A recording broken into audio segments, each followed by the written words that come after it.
Bismillahirrahmanirrahim. Assalamualaikum warahmatullahi wabarakatuh.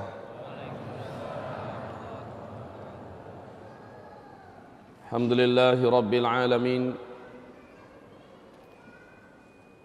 Wassalatu wassalamu ala hadzal nabiyil karim wa ala alihi wa sahbihi ajma'in. ومن تبعه بإحسان إلى يوم الدين وبعد عباد الله معاشر المسلمين أرشدني وإياكم الله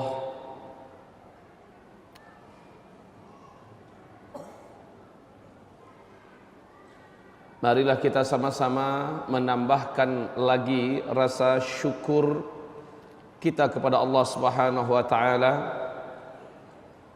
untuk kondisi akhir zaman yang sudah carut marut ini. Allah Subhanahu wa taala masih mempercayakan kita di antara orang yang ditarik agar ada di atas jalannya Shiratal Mustaqim. Karena tidak banyak orang pada hari ini sedang ada di atas jalan kita. Marilah kita menambahkan rasa syukur dengan harapan agar Allah tambahkan lagi nikmatnya kepada kita. La in syakartum la azidannakum. Kemudian kita bersalawat untuk kekasih Allah, kecintaan dan Habib kita bersama Sayyidina Muhammadin Rasulullah sallallahu alaihi wasallam. Juga untuk seluruh keluarganya, para sahabat-sahabatnya dan siapapun yang mengikutinya dengan ihsan sampai hari kiamat. Yang kita muliakan, kita cintai Ustadz Arifin Ilham, semoga Allah senantiasa menjaga dan memeliharanya. Semoga umat ini tetap terbimbing di bawah asuhannya. Yang kita cintai, yang kita muliakan, guru kita Abah Raud, yang Masya Allah saat beliau menyampaikan pengantar tadi, saya melihat seperti ada anak muda yang berapi-api menyampaikan ilmu. Saya katakan tadi Abah seperti syabab menyampaikan ilmu. Syabab adalah seorang pemuda. Kaum muslimin, seluruh sahabat-sahabat kami dalam majlis az-zikra yang Masya Allah jibaku siang malam mereka, semoga Allah Subhanahu wa ta'ala masukkan mereka di antara para kekasihnya di langit sana. Amin ya rabbal alamin. Akhir-akhir ini tanpa pernah saya rencanakan, saya digelari orang Ustadz akhir zaman. Padahal seluruh kita manusia akhir zaman. Guru akhir zaman. Kiai akhir zaman. Karena memang kita sedang hidup di akhir zaman. Saya akhirnya pasrah, ridho dan ikhlas dikasih stempel Ustadz akhir zaman. Spesialisasi saya ketika di Timur Tengah adalah tafsir dan akidah. Saya fokus dalam pembahasan-pembahasan yang berkaitan dengan akidah. Seandainya Bapak Ibu melihat di YouTube beberapa ceramah saya, dan ke depan saya bertekad ingin mengkhatamkan tafsir Al-Quran dengan izin Allah Subhanahu wa ta'ala sebagai amanah ilmu yang ada. Termasuk pembahasan akhir zaman, ingin saya lebih rincikan lagi agar umat dapat mengetahui seluk-beluk akhir zaman ini lebih tajam. Pertemuan kita di Masjid Az-Zikra ini kita belah menjadi dua. Yang pertama, menjelang zuhur saya akan sampaikan tentang pengantar atau asas akhir zaman. Saya akan uraikan kepada Bapak Ibu, kita memang benar-benar hidup di akhir zaman. Ini yang pertama. Selepas sholat zuhur, jika memungkinkan, saya sampaikan dua hal. Yang pertama, membedah tentang Dajjal.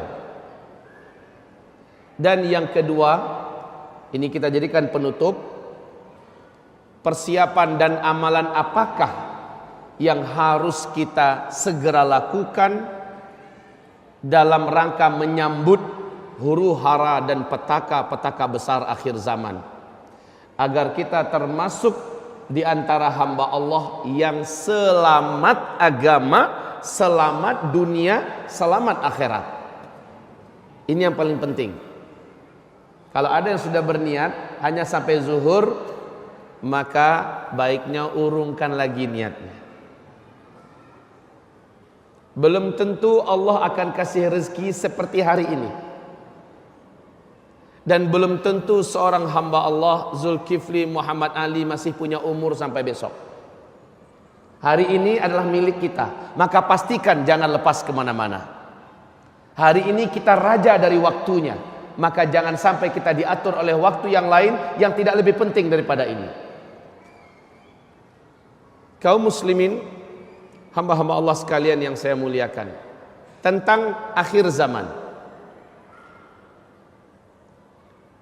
Di dalam hadis sahih Imam Muslim, Umar ibn Khattab, semoga Allah ridha kepadanya, bercerita, ketika kami sedang duduk-duduk mengelilingi Nabi Muhammad, bainama nahnu julus inda Nabi sallallahu alaihi wasallam, idh tala'a alaina rajul shadidu bayadhi thiyab shadidu sawari sya'ar la yura alaihi atharus safar wa la ya'rifuhu ahadun minna.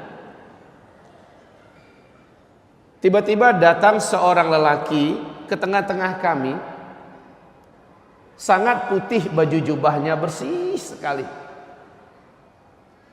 sangat hitam rambutnya, lebat ikal, dan bersih sekali, wajahnya pun menawan.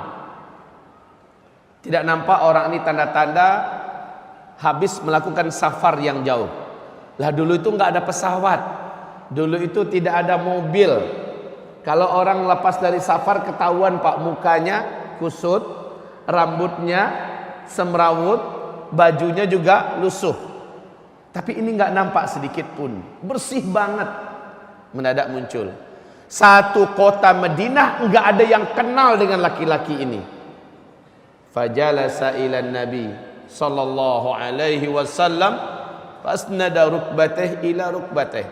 Dia duduk tepat di hadapan Nabi, diadunya kedua lututnya dengan kedua lutut Nabi Muhammad sallallahu alaihi wasallam. Wa wada'a kaffaihi ala fakhidhaihi. Kedua telapak tangannya dia letakkan di atas kedua paha Nabi Muhammad sallallahu alaihi wasallam. Face to face, wajah melihat kepada wajah, menatap mata kepada mata. Kayak udah akrab sekali. Langsung dia bertanya, ya Muhammad, akhbirni anil Islam. Hai Muhammad, kabarkan kepada saya tentang Islam. Maka Nabi menyampaikan rukun Islam yang 5. Ini akhirnya menjadi dalil oleh para ulama-ulama Ahlus Sunnah wal Jamaah tentang rukun Islam yang 5 itu. Mana dalilnya? Ini hadisnya. Setelah Nabi menjawab, apa kata orang ini? Shadaqta. Jawaban engkau benar. Fa'ajibna minhu yas'aluhu wa yusaddiqu. Heran kami dengan orang ini. Dia yang datang, dia yang bertanya, dijawab Nabi pertanyaannya, dia pula yang membenarkan. Siapa nih orang?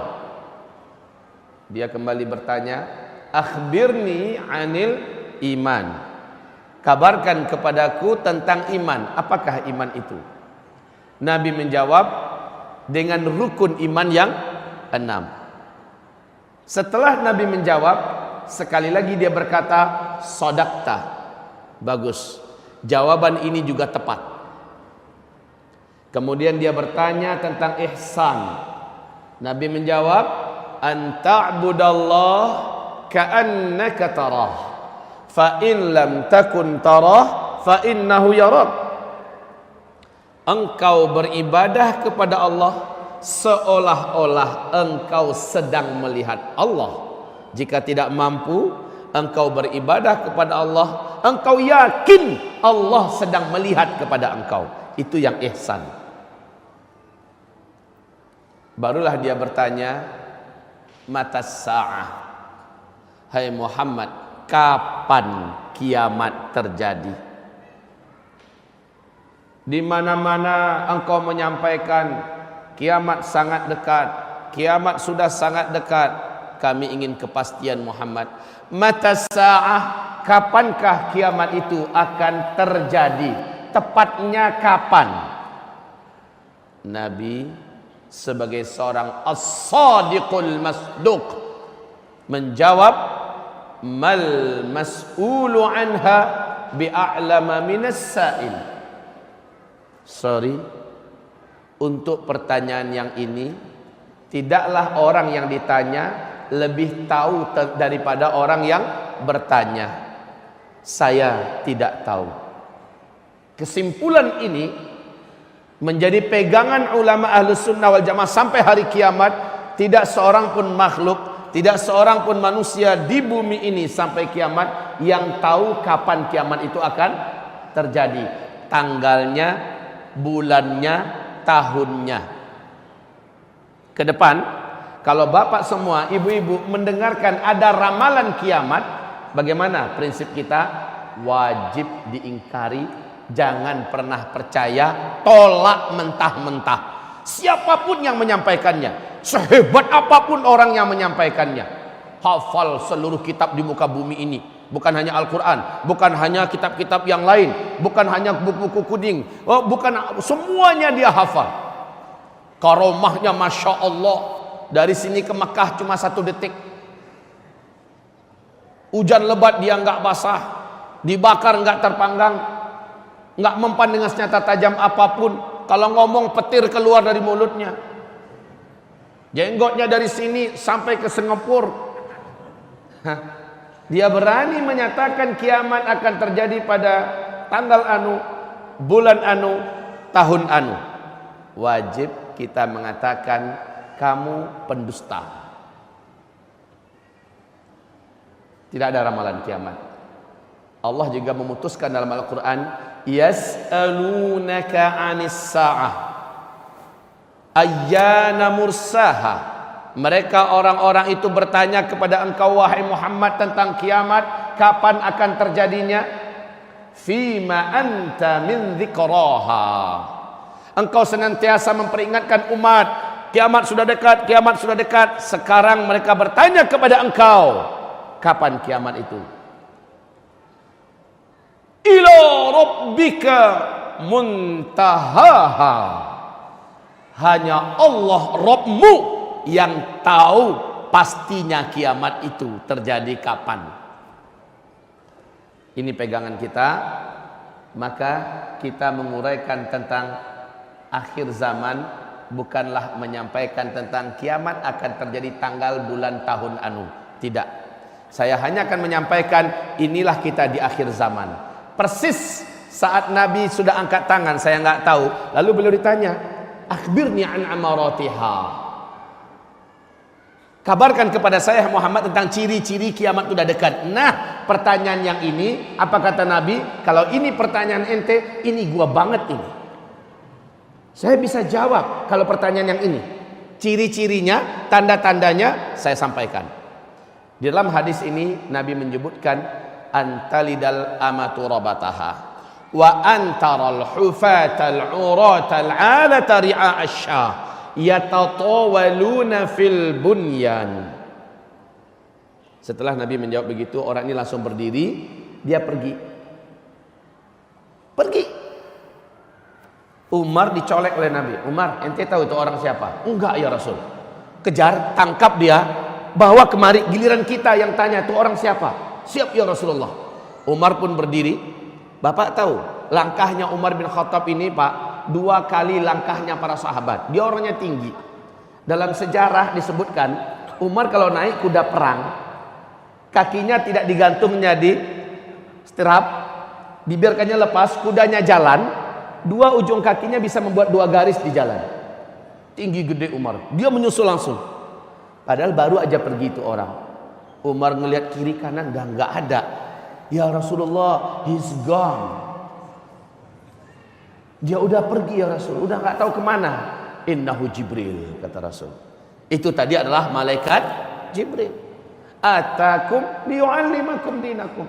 Datang kemari khusus ingin ngajarin kalian semua isi agama ini. Jadi isi agama dalam hadis itu ada 4. Islam, iman, ihsan, dan ilmu tentang tanda-tanda kiamat. Ini penting Pak. Kalau mau belajar agama ini, belajarlah dari Islam, fikih-fikih. Belajar tentang iman, tauhid, akidah. Belajar tentang ihsan, ya, yang berkaitan dengan sufi dan segala macamnya. Belajarlah tentang ilmu tentang tanda-tanda akhir zaman, karena kita akan ada di tengah-tengah itu. Baik. Jawaban Nabi ini yang paling penting kita bedah.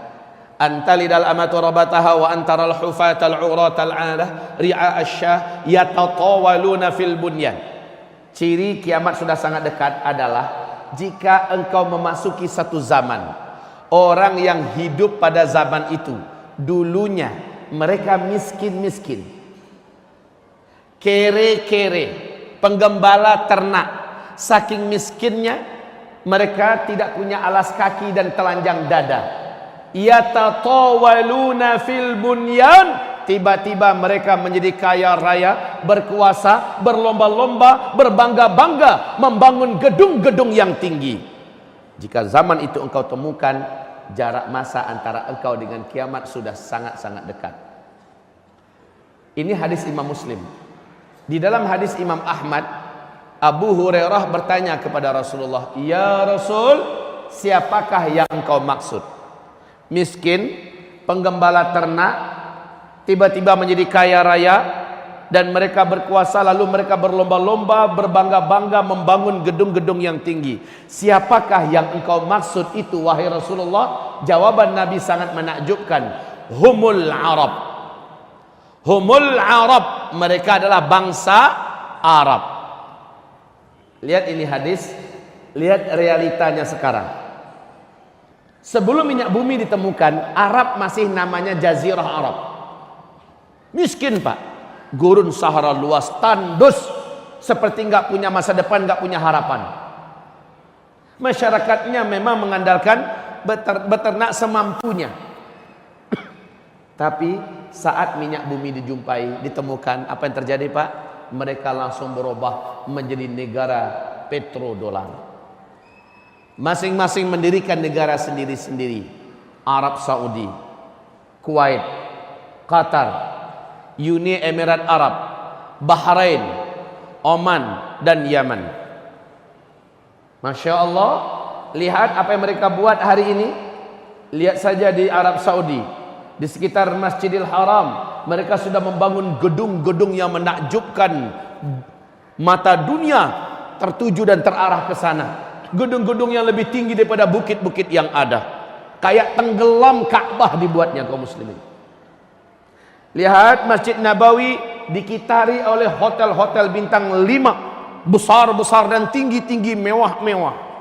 Silakan datang ke Riyadh. Gedung-gedung yang dibangun di masa Pangeran Salman dulu masih menjadi pangeran, sangat menakjubkan, yang menyulap Riyadh menjadi kota metropolitan ala Eropa. Silakan datang ke Taif, negeri gersang, tandus, dan panas. Hari ini Taif disulap menjadi kota yang menawan dan menakjubkan. Silakan datang ke Jeddah. Siapa yang tidak kenal dengan Jeddah? Persimpangan dunia, pusat perdagangan Timur Tengah, menjadi kota yang sangat menyilaukan mata. Itu baru Arab Saudi. Sekarang kita lihat Kuwait. Ada punya rezeki, silakan lihat bagaimana ibu kota Kuwait. Allahu Akbar. Duit bagi mereka sudah tidak ada serinya. Masya Allah, mereka bangun gedung-gedung super mewah yang membuat mata-mata dunia memang harus mengangguk-angguk penuh ketakjuban. Sekarang lihat Abu Dhabi. Abu Dhabi ibu kotanya Qatar. Bapak akan betah tinggal di sana dan tidak percaya kalau sedang ada di Arab. Lihat Dubai, bahkan gedung tertinggi di dunia hari ini adanya di Dubai. Namanya Burj Khalifa. Burj Khalifa. Ketinggiannya 828 meter. Ini gedung tertinggi nomor 1 dunia saat ini. Arab itu, Pak. Gimana sekarang? Masya Allah, sudah selesai perlombaan membangun gedung? Tidak. Di Jeddah hari ini masuk tahun ke-6. Di tepi Laut Merah sedang dibangun gedung yang akan mengalahkan gedung tertinggi di dunia yang ada di Dubai. Gedung yang ada sekarang ini direncanakan selesai tahun 2018. Nama gedungnya Kingdom Tower. Proyek ini langsung dipegang oleh Pangeran Al-Walid bin Talal. Ketinggian gedung direncanakan 1,2 kilometer. Arab. Siapakah orang yang kau maksud ya Rasulullah? Humul Arab. Mereka adalah bangsa Arab. Jika zaman itu sudah engkau temukan, maka jarak masa antara engkau dengan terjadinya kiamat sudah sangat-sangat dekat. Ini yang pertama. Yang kedua, ibadah Allah yang kami muliakan. Ada yang bertanya nanti, Pak Ustadz, kami ada baca hadis, kami ada dengar Ustadz Kiai menyampaikan, selama di bumi ini masih ada orang yang masih kenal dengan Allah, masih dapat melafazkan kalimat Allah. Walaupun sisa 1 orang lagi, Allah akan tunda kiamat 40 tahun lagi. Lah Pak Ustadz, kita kan sekarang 1,7 miliar banyaknya di bumi. Berarti lama lagi tuh kiamat Pak Ustadz. Ya kan? Betul? Ada yang beralasan dengan hadis ini, hadis itu betul, memang ada. Tapi penjelasannya gimana? Lihat berikut ini. Nabi dalam hadis Imam Ahmad, dinyatakan hadis ini sahih oleh Syekh Ahmad Syakir, takunun nubuwah fikum masyaallah an takun. Umatku, kata Nabi, akan menjalani fase sejarah 5 fase. Setelah fase ini habis, yang kelima, seluruh umatku habis di muka bumi. Lihat 5 fase. Yang pertama kata Nabi, takunun nubuwah fikum masyaallah an takun. Fase yang pertama adalah fase kalian dipimpin oleh nabi kalian. Fase kenabian. Boleh saya menulis? Yang agak jauh, fokus, lihat, perhatikan. Takunun nubuwah fikum masyaallah an takun. Bismillahirrahmanirrahim.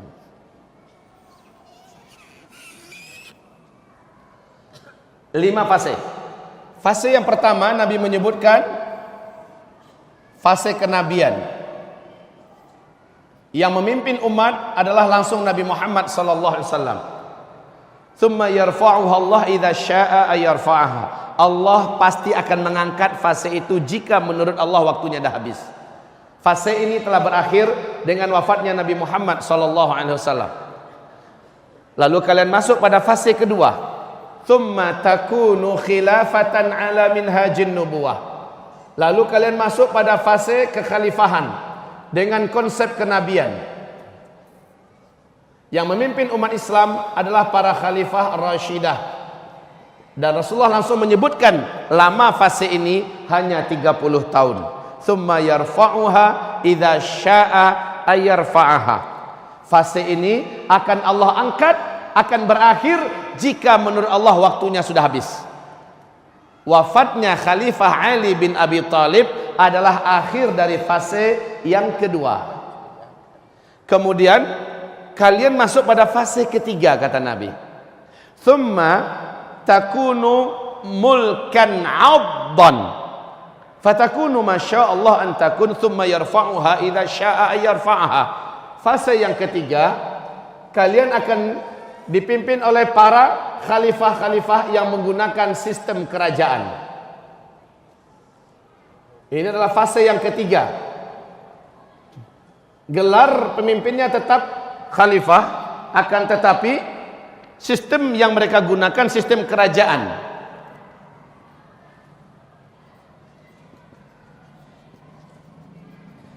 Kaum muslimin, Rasul mengatakan fase ini pasti akan berakhir. Ternyata sejarah membuktikan dan sepakat ahli sejarah menyebutkan fase yang ketiga telah tutup. Fase yang ketiga ini paling panjang, 1228 tahun. Diisi oleh 3 dinasti. Dinasti Bani Amawiyah, dinasti Bani Abbasiyah, dan dinasti Bani Utsmaniyah. Fase yang ketiga ini telah berakhir dengan runtuhnya khilafah Islamiyah Al-Utsmani di Turki pada tanggal 3 Maret 1924.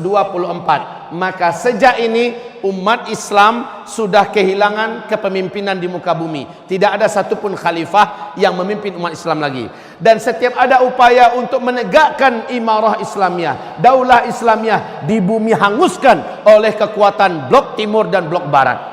PBB akan sepakat menghabisi seluruh upaya-upaya mengembalikan khilafah Islamiyah. Kita masuk pada fase yang keempat. Fase ini akan saya buat lebar, bukan berarti dia panjang waktunya, tidak. Hanya saja kita akan banyak menguraikan perkara-perkara yang kita sedang ada di sini sekarang. Fase ini Nabi mengatakan mulkan jabariyan, fase kekuasaan yang diktator. Jadi para penguasa di muka bumi ini seluruhnya diktator. Tidak ada khilafah Islamiyah. Ini fase tidak ada khilafah Islamiyah. Ingat baik-baik. Kita sekarang ini hidup pada fase di mana tidak ada khilafah Islamiyah. Maka kalau ada pengumuman sudah berdiri khilafah Islamiyah, sementara kita sedang ada di sini, itu pernyataan yang tertolak.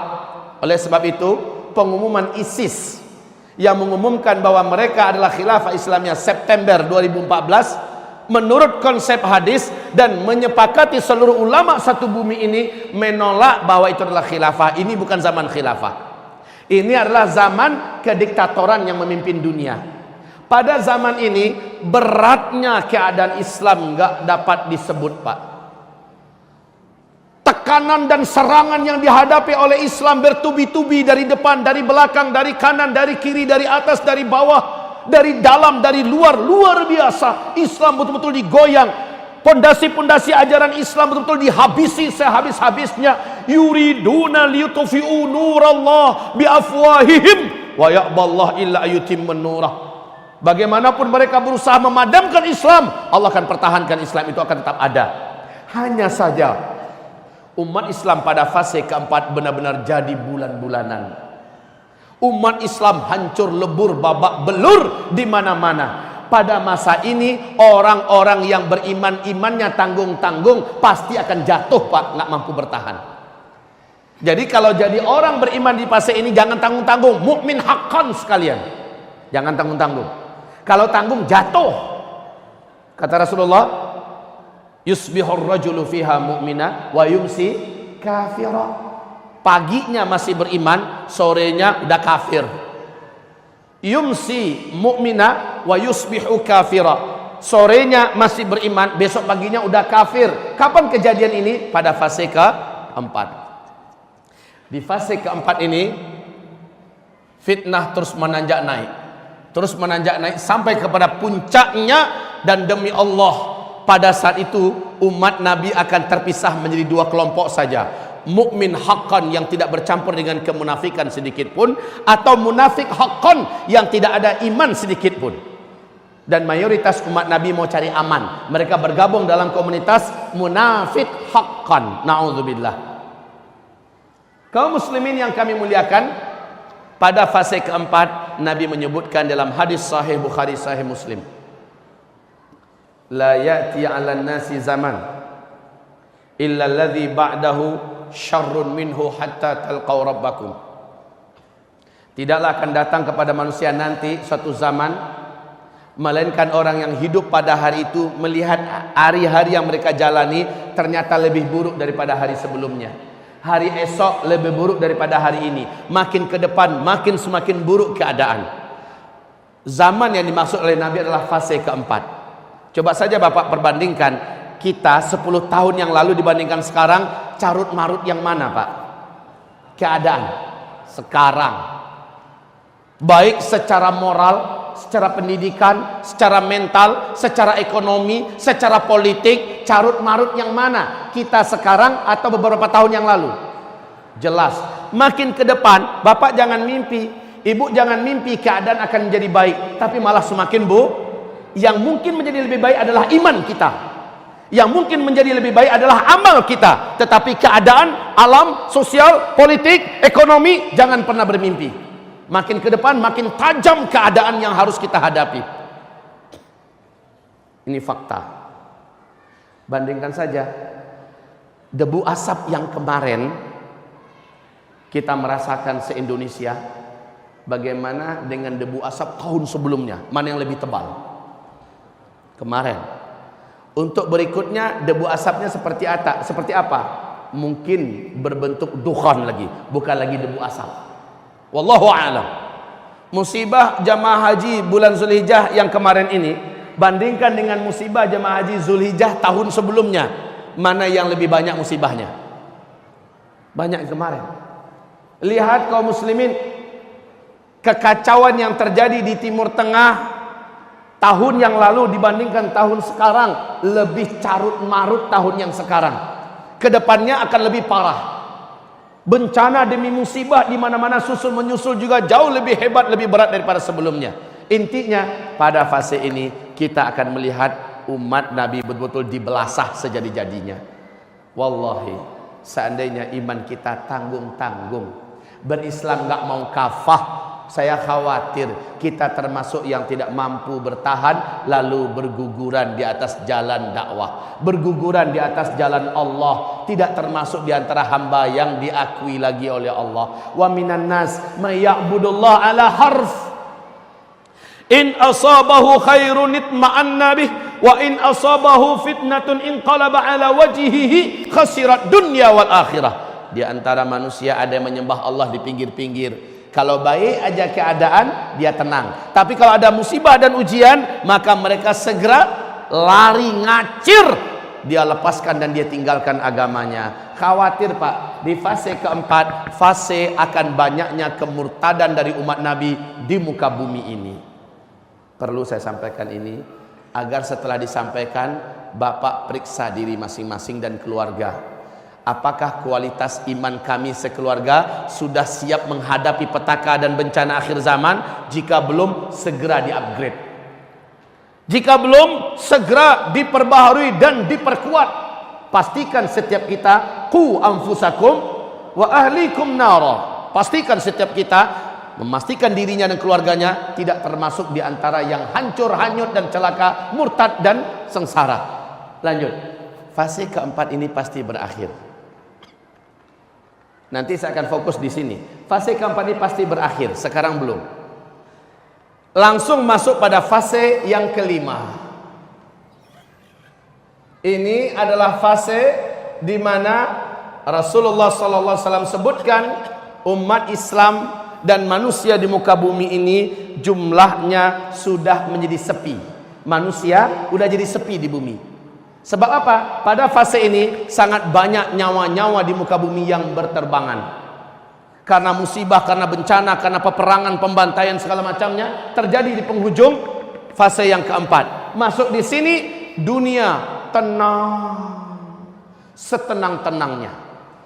Bumi saat itu sudah kembali dipimpin. Ini fase kelima ya. Dipimpin oleh khilafah ala minhajin nubuwah ta'ummul arda.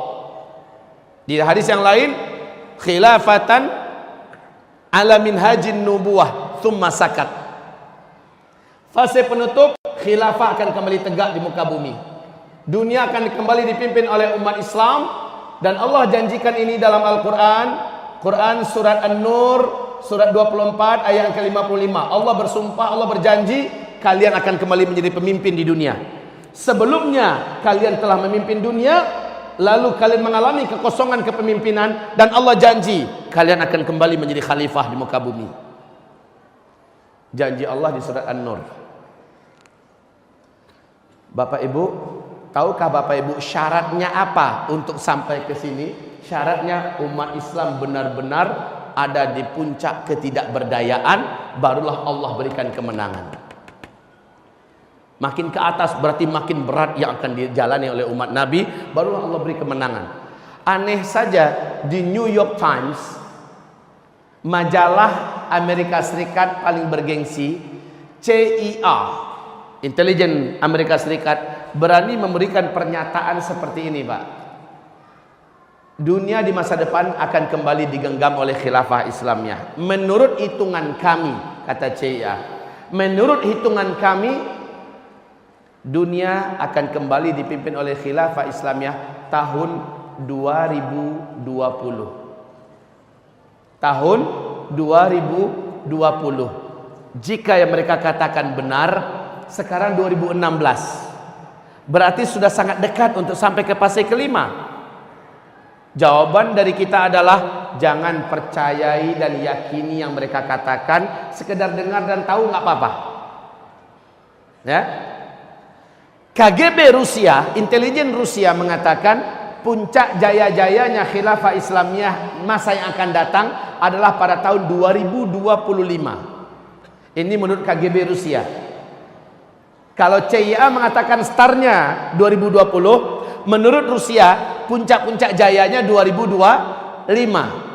Sementara kita dengarkan dari Nabi, fase kelima hanya berlangsung dari 7 tahun, 8 sampai 9 tahun paling lama. Berarti hanya anggaplah paling lama 9 tahun saja. Fase kelima ini enggak lama. Jangan mimpi, jangan berpikir 1000 tahun, sekian ratus tahun, enggak nyampe. Hanya 7, 8 atau 9 tahun saja fase ini berakhir.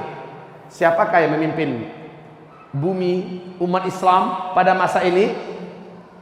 Cucu kandung keturunan Nabi Muhammad dari ahlul baitnya, Al-Mahdi. Ya, Al-Mahdi. Beliau yang akan memimpin. Jumlah wanita dibandingkan laki-laki pada fase kelima, 1 laki-laki berbanding 50 wanita. Udah mulai mikir.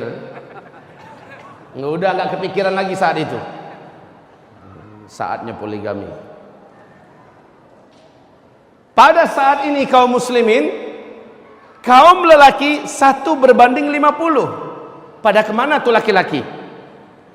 Di fase keempat hujung, Allah mengangkat sebanyak-banyaknya kaum lelaki di muka bumi ini dalam agenda-agenda yang telah dijadikan takdir oleh Allah Subhanahu wa taala. Nanti akan saya bacakan yang membuat bapak-bapak bersiap-siaplah menyongsong takdir. Kita nggak lama lagi. Kita-kita yang laki-laki, ibu-ibu bagaimana? Ada persiapan khusus yang mesti ibu persiapkan. Semoga ibu-ibu yang ikut dalam majelis ilmu pada pagi hari ini termasuk ibu-ibu akhir zaman yang masih beriman. Amin. Baik kaum muslimin, fase ini pasti berakhir kata Nabi. Pasti berakhir. Jadi jika fase pertama dimulai oleh Nabi, ini adalah start, dan fase kelima adalah finish. Di sini umat Islam habis sehabis-habisnya. Umat Islam habis sehabis-habisnya serentak. Apa yang terjadi? Terjadi tanda besar kiamat yang ketujuh di sini. Tanda besar kiamat yang ketujuh yang mewafatkan seluruh umat Nabi dan orang Islam, orang beriman di muka bumi ini serentak di muka bumi, habis sehabis-habisnya. Ingat kaum muslimin, Nabi bersabda sallallahu alaihi wasallam, jarak masa antara saya diutus dengan umat saya wafat serentak di muka bumi. Hadis ini diriwayatkan oleh Abu Daud. Hadis ini statusnya dhaif jiddan.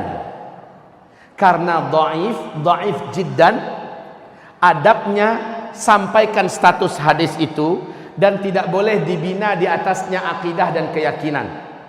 Cukup sekedar umat tahu, tapi sampaikan kepada mereka, jangan dijadikan sebagai akidah, jangan dijadikan sebagai keyakinan. Hanya karena jalur hadis ini turuknya banyak, maka naiklah statusnya kepada hasan li ghairi. Rasulullah menyebutkan umur umat saya sejak saya diutus sampai kepada wafatnya serentak umat ini di sisi Allah hanya 1 hari saja. 1 hari saja di sisi Allah umur umat Nabi ini. 1 hari di sisi Allah kita menghitung di dunia berapa, Pak? Buka surat As-Sajdah ayat 5. 1000 tahun. Yudabbirul amra minas samai ilal ardh thumma ya'ruju ilayhi fi yawmin kana miqdaruhu alf sanatin mimma ta'uddun. 1 hari Allah menghitung kamu di dunia menjalaninya 1000 tahun. Maka Nabi mengatakan sejak saya diutus dengan wafatnya serentak umatku di Mekah bumi, Allah takdirkan buat mereka hanya 1 hari saja. Nabi diam sebentar, lalu Allah menambahkan setengah hari lagi. Allah menambahkan setengah hari lagi. Nabi menutup hadisnya, semoga umatku tidak menjadi lemah karena Allah menambahkan untuk mereka setengah hari lagi. Lihat, 1 hari 1000 tahun, setengah hari berapa? Maka para ulama-ulama Ahlus Sunnah wal Jamaah tidak sedikit yang mengatakan umur umat Nabi di muka bumi ini lebih dari 1400 tahun, tidak akan full sampai 1500 tahun. Hitungan Hijriyah. Hitungan Hijriyah. Sekarang kita Hijriyah tahun berapa sekarang? 1437 Hijriah, Pak. Hijriah. Kalau Hijriah berarti setelah Nabi hijrah dari Mekah ke Madinah. Menghitung Hijriah itu dari sini kan? Padahal menghitung umur umat Islam bukan dari sejak Nabi hijrah, tapi sejak Nabi diutus sebagai Nabi dan Rasul. Artinya ada 13 tahun di Mekah yang belum digabungkan kemari. Gabungkan lagi. 1450 yang sudah jalan. Seandainya kita hitung full saja 1500, artinya umat Islam hidup di daratan di permukaan bumi ini hanya tersisa 50 tahun saja ke depan. Wallahu a'lam. Kalau begitu, adakah sesuatu yang pantas untuk diperebutkan dari dunia ini? Adakah sesuatu yang pantas untuk ditamakkan dari dunia ini? Adakah sesuatu yang pantas dari dunia ini yang kita bakhilkan, yang kita pelitkan? Adakah daripada dunia ini yang pantas untuk jadi rebutan sehingga kita mau putus silaturahmi, sehingga kita mau bertumpah darah dan berperang, sehingga kita melalaikan kehidupan yang akan kita songsong? Tidak pantas, kaum muslimin. Dunia yang sebentar lagi akan kita tinggalkan. Dunia yang sebentar lagi dipaksa oleh Allah untuk meninggalkannya. Tidak lama lagi. Ustaz, itu kan hadisnya dhaif. Iya. Kalau begitu kan kita tidak perlu yakin dan percaya dengan itu. Benar. Tetapi mengilmuinya adalah hak kita. Mengetahui adalah hak kita. Menurut para ulama ahli hadis, kalau hadis dhaif jadi kenyataan, maka dia statusnya sudah sama dengan hadis sahih. Taib kaum muslimin yang kami muliakan, perkataan Rasulullah tetap lebih kita dengarkan daripada perkataan selain daripada beliau, walaupun status hadisnya dhaif. Nah, ini yang kedua. Yang ketiga, Rasul bersabda, umatku tidak akan mengalami kiamat. Dunia ini tidak akan pernah kiamat sampai 10 tanda besar kiamat muncul seluruhnya. Apabila yang pertama sudah keluar, yang kedua pasti menyusul dengan cepat, yang ketiga, keempat, kelima dan seterusnya. Harazatun manzumatun fi silk, ayyuqta'u silkun yatba'u ba'daha ba'da. 10 tanda besar kiamat ini, kata Nabi, persis seperti 10 butir-butir marjan.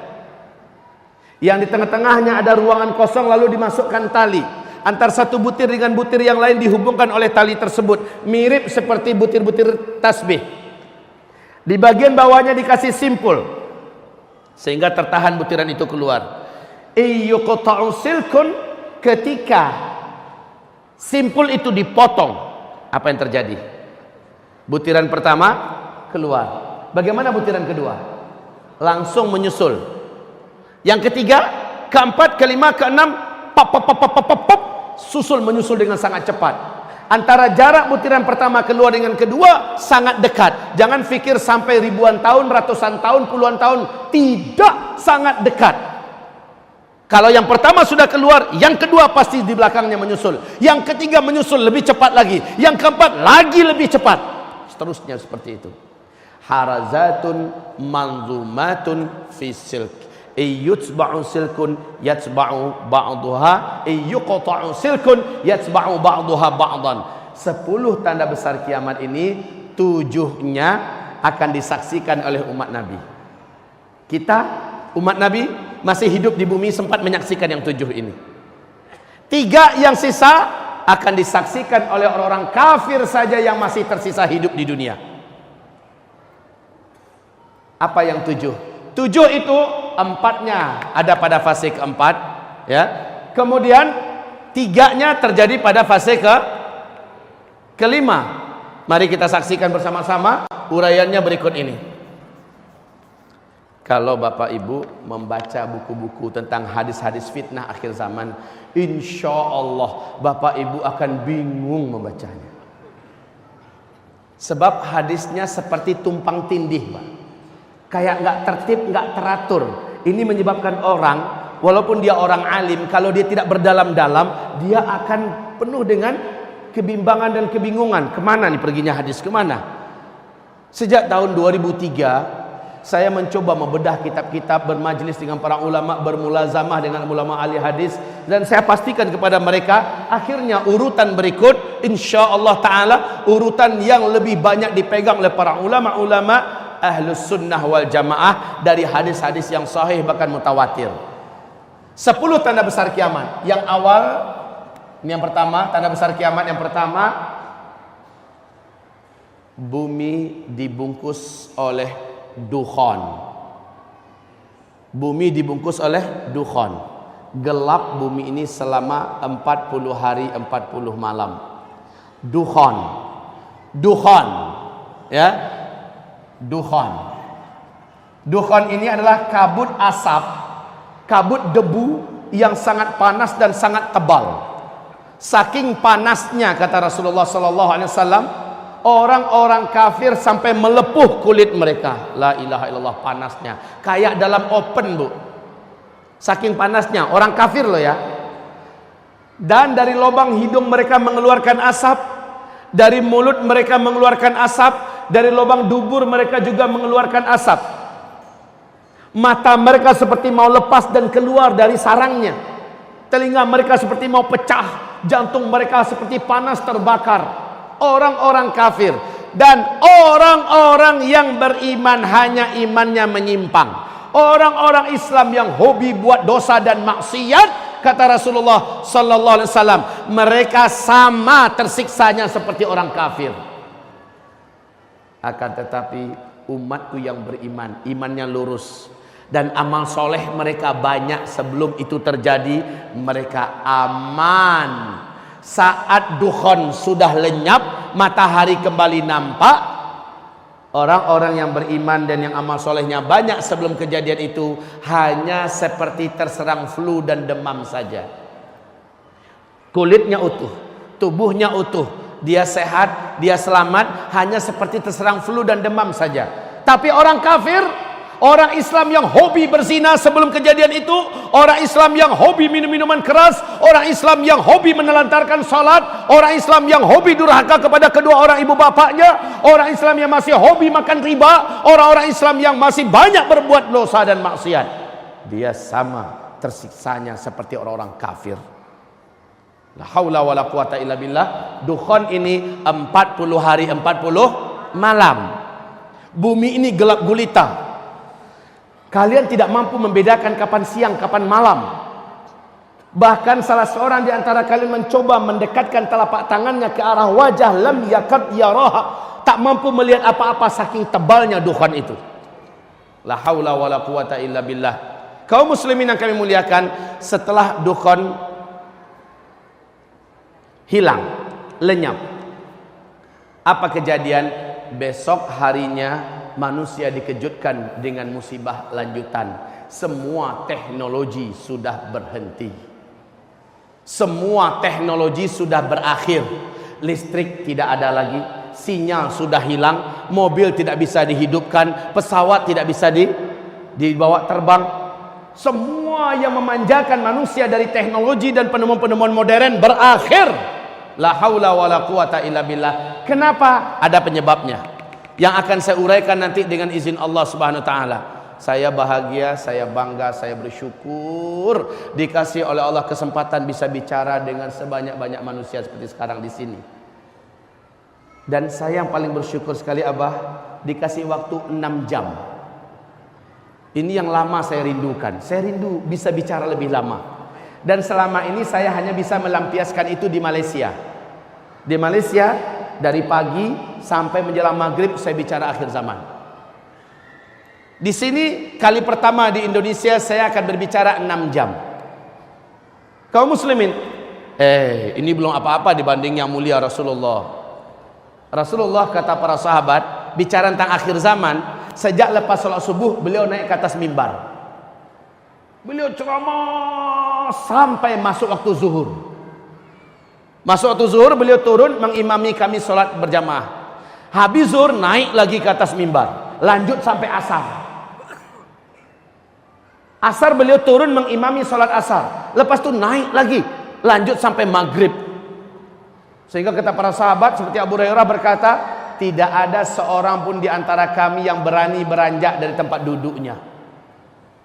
Yang ingat dengan apa yang Nabi sampaikan adalah yang paling banyak catatannya dan yang paling kuat hafalannya. Satu hari penuh Pak. Jadi masih kalah anak muda seperti Zulkifli kalau menyampaikan ini. Maka ketika Abah Rauf tadi mengatakan jangan pergi kemana-mana ya, ini sunnahnya memang demikian. Dalam majelis ilmu sahabat telah membuktikan setianya mereka mendengarkan. Mereka tidak berani keluar. Apalagi materi kita saya bedah dua, materi amalan dan persiapan apakah yang harus segera kita siapkan dan kita kerjakan sekarang, itu selepas zuhur. Baik kaum muslimin, saya lanjutkan. Dukhan, kabut debu yang panas sangat tebal. Selepas dukhan, teknologi musnah. Iklim udara di dunia menjadi panas. Sementara ketika orang keluar sudah banyak bangkai-bangkai yang berserakan. Apakah bangkai binatang atau bangkai manusia yang tidak mampu bertahan meninggal dunia. 40 hari Pak, dibungkus oleh kabut debu yang teramat panas. Maka banyak sekali daun-daun, bunga-bunga segala macamnya, burung-burung yang mati. Setelah itu udara di muka bumi dan iklim udara juga berubah drastis menjadi panas. Air menjadi sulit didapatkan. Air-air menjadi kotor karena debu tadi telah turun dan mengendap kembali di bumi.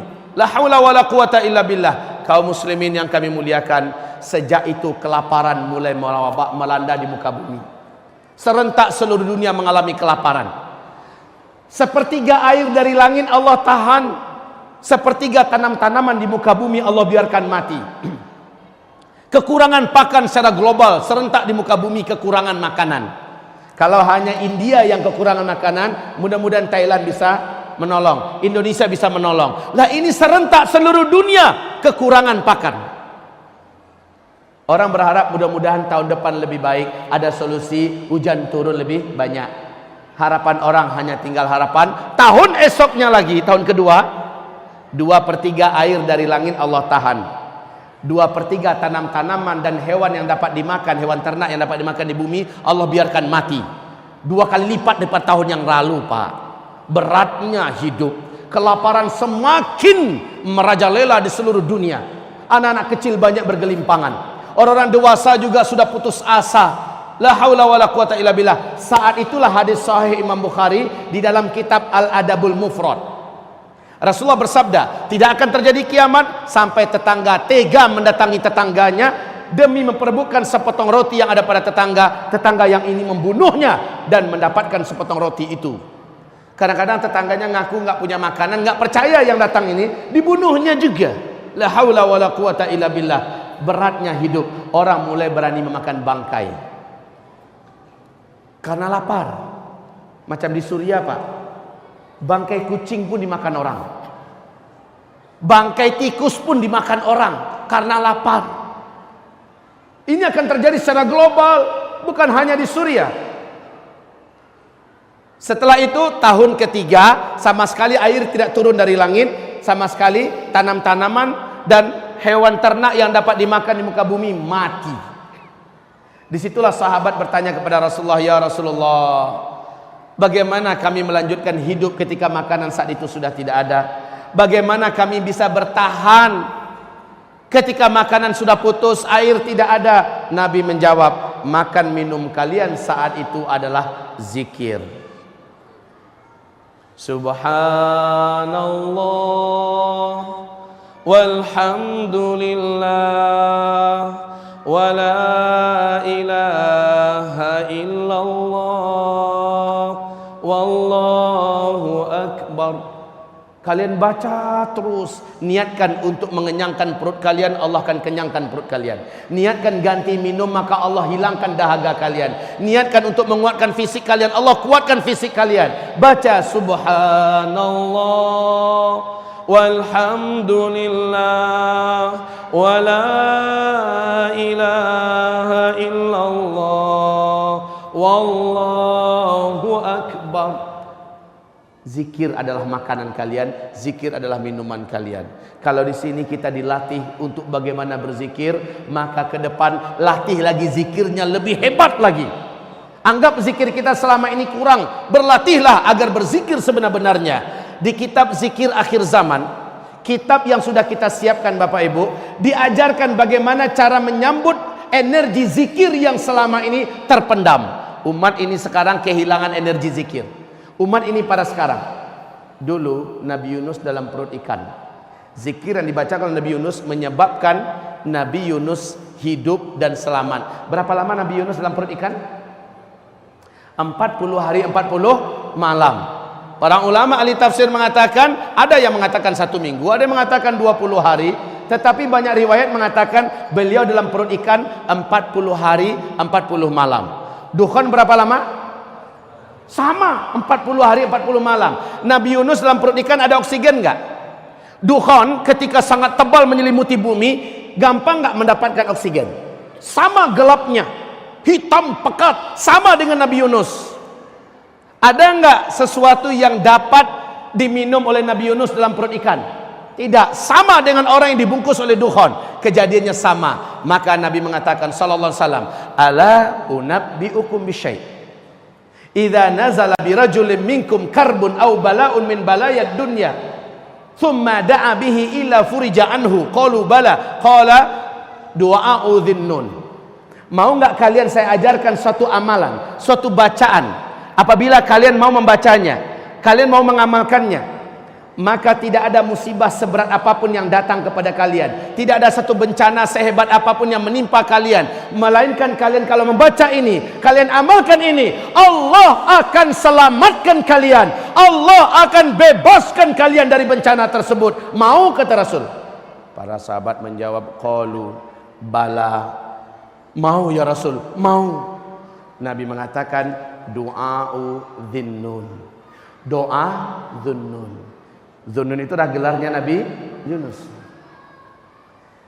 La ilaha illa anta subhanaka inni kuntu minaz zalimin. La ilaha illa anta subhanaka inni kuntu minaz zalimin. Sama-sama baca. La ilaha illa anta subhanaka inni kuntu minaz zalimin. La ilaha illa anta subhanaka inni kuntu minaz zalimin. La ilaha illa anta subhanaka inni kuntu minaz zalimin. Terus Nabi Yunus membaca itu dalam kegelapan di perut ikan, di tengah kedalaman laut samudra, terdengar zikir itu membumbung ke arasy Allah, mengguncang arasy Allah. Lalu Allah perintahkan para malaikat, turun, kalian periksa siapa yang berzikir itu. Allah Maha tahu, tapi Allah ingin beberkan ini kepada makhluk sampai hari kiamat. Malaikat periksa, ternyata zikirnya Nabi Yunus. Maka kata Rasulullah, siapa yang berzikir dengan zikir Nabi Yunus, apapun musibah yang dihadapinya dalam hidup, Allah pasti akan lepaskan dia dari musibah itu. Kesulitan apapun yang dia hadapi dalam hidup, dia zikirkan ini dengan zikir yang sebanyak-banyaknya, Allah akan bebaskan dia dari kesulitan hidup itu. Zikir ini dibaca terus menerus. Baik, kita lanjutkan. Dukhan, itulah dia tahun ketiga setelah Dukhan, terjadilah tanda besar kiamat yang kedua. Dan manusia saat itu sudah putus asa untuk hidup. Sampai-sampai orang yang beriman, kata Rasulullah, mereka lewat tepi kuburan. Dia berkata, ini orang beriman loh, orang yang taat, orang yang soleh, lewat di tepi kuburan. Apa katanya? Alangkah bahagianya orang-orang yang ada di dalam tanah itu. Kalaulah saya di posisi dia saat ini. Orang beriman, saking beratnya hidup ditahan, ditanggung Bapak, sampai-sampai dia iri dengan orang-orang yang sudah duluan meninggal, yang sudah ada di dalam kuburan. Alangkah bahagianya mereka, padahal tentu mereka bahagia dalam kubur. Tapi saking beratnya hidup di dunia, saat itulah berita kemunculan Dajjal, tanda besar kiamat yang kedua. Dajjal lepas.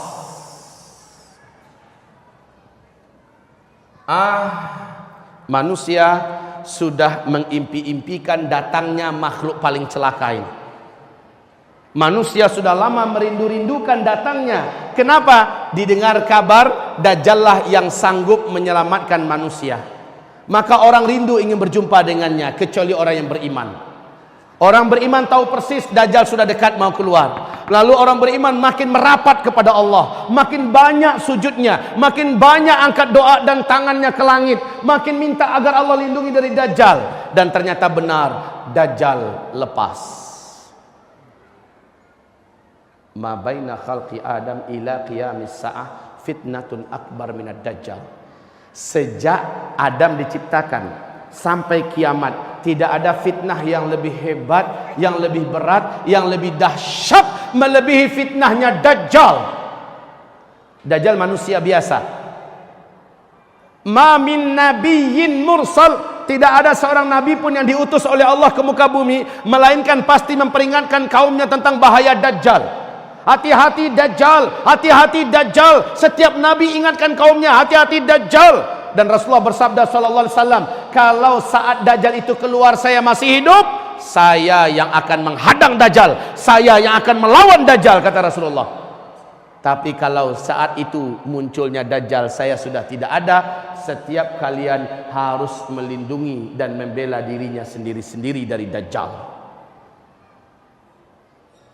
Kaum muslimin, Rasul menyebutkan Dajjal itu orangnya seperti ini, anak keturunan Adam.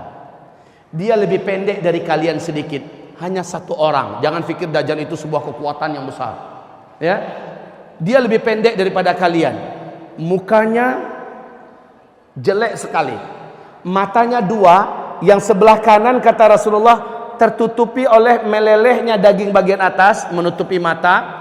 Lalu bagian ujung daripada yang menutupi ini lengket ke pipi, dan ada membentuk semacam jengger ayam, ya, bergelantungan, jelek sekali Pak. Kemudian matanya yang sebelah kanan itu seperti mau keluar dan nampak lengkungan seperti ini. Mata sebelah kiri sudah mau lepas, warnanya hijau kaca. Rasul mengatakan kulit Dajjal itu putih pucat kemerah-merahan. Rambutnya kribo. Di sela-sela rambutnya yang kribo ada rambut-rambut yang lurus. Lehernya lebih panjang daripada leher kalian sedikit. Bahunya mereng. Dadanya lebar, full daging. Sekel Pak, full daging. Enggak gemuk tetapi sekel, lebar dadanya. Apabila dia berjalan, kata Rasulullah, kaki kiri dengan kaki kanannya, jempolnya saling berdekatan. Dua mata kaki saling berjauhan. Seperti ini, jelek sekali.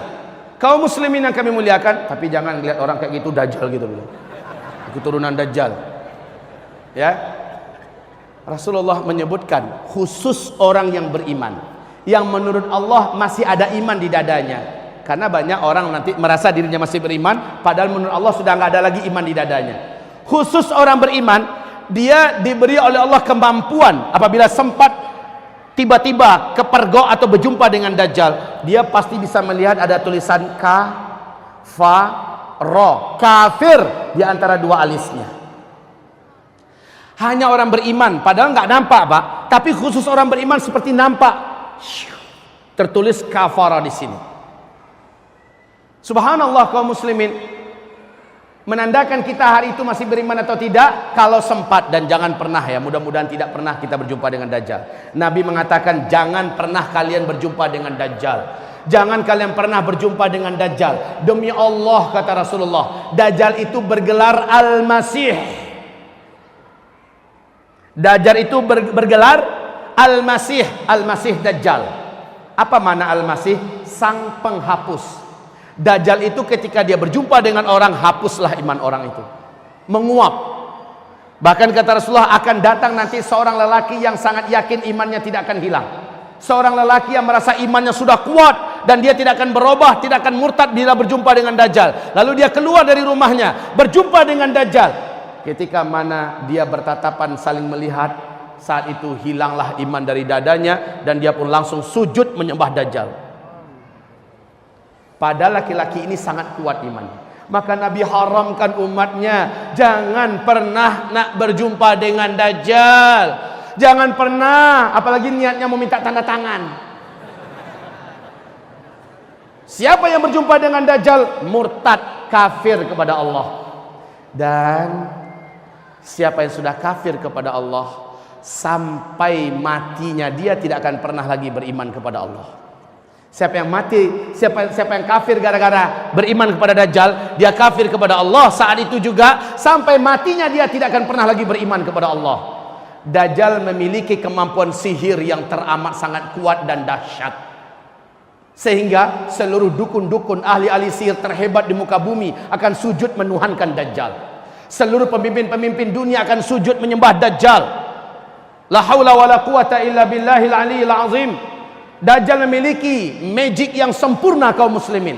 Dan yang paling menakjubkan, nanti baca di kitab Ensiklopedia Akhir Zaman, calon-calon pengikut Dajjal, ketika Dajjal akan keluar, ada ciri-cirinya. Nanti selepas zuhur saya uraikan. Salah satunya, kaum muslimin yang kami muliakan, Dajjal ini dilayani dan diikuti sepenuhnya oleh setan-setan jin. Coba bayangkan, iblis yang mempunyai bala tentara dari setan-setan yang tidak terkira banyak di jumlahnya di muka bumi ini, bersatu berpihak dengan Dajjal. Maka merekalah yang akan membuat makar seolah-olah Dajjal betul-betul Tuhan asli. Betul-betul Dajjal itu Tuhan yang asli.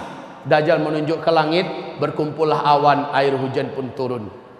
Dajjal menunjuk ke bumi yang gersang dan tandus, bumi itu langsung menjadi subur. Tanah-tanahnya menimbulkan buah-buahan dan rumput-rumputan yang tebal. Hewan ternak kelihatan gemuk-gemuk dan sehat.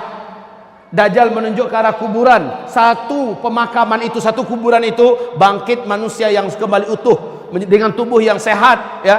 Dan dia mengatakan, anakku, ayah telah dihidupkan oleh Tuhan kita. Ini adalah Tuhan kita. Berjumpa suami yang sudah meninggal dengan istrinya, istriku, ini adalah Tuhan kita, lihat aku telah dihidupkannya. Padahal kaum muslimin, Rasul mengatakan seluruh yang bangkit dari kuburan itu adalah setan-setan yang menjelma menjadi manusia yang dulu pernah mati. Bukan orang yang sudah mati itu, tapi setan yang menjelma dalam wujud manusia-manusia dulu yang telah mati. Orang beriman harus tahu ini rahasia-rahasianya. Tidak ada satu orang pun yang mampu bertahan ketika berjumpa dengan Dajjal. Tidak ada, seluruhnya akan rontok imannya. Tapi kata Rasul, orang beriman yang terserempak. Bahasa Indonesia terserempak ini apa ya? Ini bahasa Malaysia nya. Terserempak itu apa-apa? Mendadak ketemu gitu. Dia sudah berusaha menghindar dan dia nggak tahu kalau Dajjal sudah sampai ke kotanya, lalu mendadak ketemu. Kepergok. Ya sudah, pokoknya ketemu gitulah. Tanpa direncanakannya. Kata Rasulullah, wajib ketika itu membaca surat Al-Kahfi di depannya. Bacalah 10 ayat pertama atau 10 ayat terakhir. Jangan lepaskan bacaan itu, ya. teruslah baca sampai dia betul-betul sudah lepas dari Dajjal. Tutup mata, tundukkan wajah, bacalah surah Al-Kahfi. Alhamdulillahilladzi anzala ala abdihil kitab. Terus baca sampai ayat ke-10, ulang balik baca. Sampai ke-10, ulang balik baca. Betul-betul baru berhenti setelah dia buka mata sudah enggak ada siapa-siapa, selesai. Tapi kalau enggak hafal ini, nah ini yang bahayanya. Pas ketemu Dajjal baru cari Quran.